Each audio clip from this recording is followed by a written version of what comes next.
Political SIR হয়নি, এখন SIR এর নামে শুভেন্দু অধিকারী 1.5 কোটি রোহিঙ্গা বলে দেখে দিচ্ছে।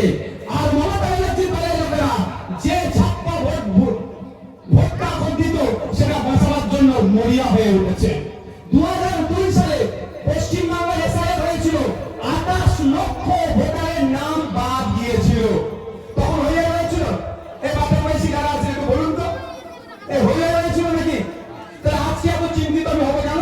আমাকে চিন্তায় ফেলা হচ্ছে রাজনৈতিক এসআইআর এর নামে। তাই বলবো, চোখ কান খুলে রাখুন, অফিসার আসবে, আপনার যে কাগজপত্র যেগুলো বললাম চেক করার, ছবি তোলার, তুলে রেখে দেবেন, আর আপনার সব নামগুলো মিলিয়ে নেবেন। যে ডকুমেন্টসের কথা বলেছে 2002 এর যারা ভোটার লিস্টে আরো অনেক ডকুমেন্ট দিয়েছে, আমি এখন সবটা বলবো না।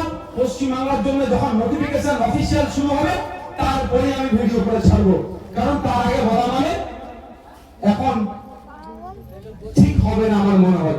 কিছু কিছু পয়েন্ট বলছি, এক্সাক্ট ওটা বলছি না।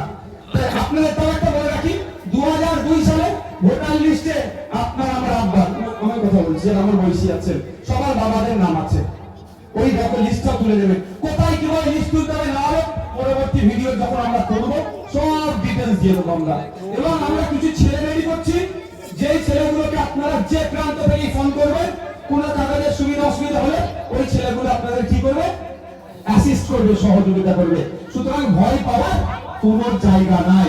কিন্তু কাদের ভোট কাটা যাবে একটু আপনাদের জানতে হবে। এই এখান থেকে রাজারহাট নিউ টাউনে অনেকে মেয়ের বিয়ে হয়ে চলে গেছে, তো তারা আমাদের এখানে ভোটার ছিল, এখন কোথাকার ভোটার হবে? রাজারহাট নিউ টাউনে। এখানকার ভোটারটা কেটে যাবে, এখানকার ভোটারটা কেটে গেলে হই হই করলে হবে না। আবার রাজারহাট নিউ টাউনের মেয়েকে আমরা বৌমা করে আনিনি, আমাদের অনেক বৌমা আছে, তো ভাবি আছে, চাষি আছে, খালা আছে, তাই তো। তো রাজারহাট নিউ টাউন থেকে যেই মেয়েটি বৌমা হয়ে আসছে, রাজারহাট নিউ টাউনের ভোটার লিস্টে তার নামটা কাটা যাবে, এখানে ভোটার লিস্টে নামটা উঠবে। এতে কারো অসুবিধা হবে? অসুবিধা হওয়ার কথা নয়। কিন্তু এখানে ভোটার লিস্টে নাম আছে, রাজারহাট নিউ টাউনে ভোটার লিস্টে নাম আছে, তৃণমূলের বাবুরা ওগুলো খুঁজে রেখেছে, ঠিক ওগুলো গিয়ে ছাপমা মারে, ওগুলোতে বন্ধ হয়ে যাবে বলে তাদের অসুবিধা হচ্ছে। আচ্ছা, আর কি হবে?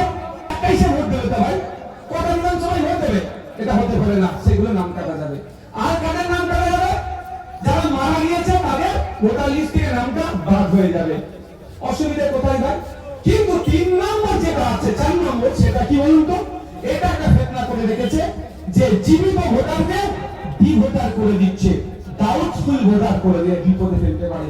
তাই যদি বিপদে না, যদি বিপদে ফেলার পর চিন্তা ভাবনা করে কোন অফিসার, আমরা কি করবো?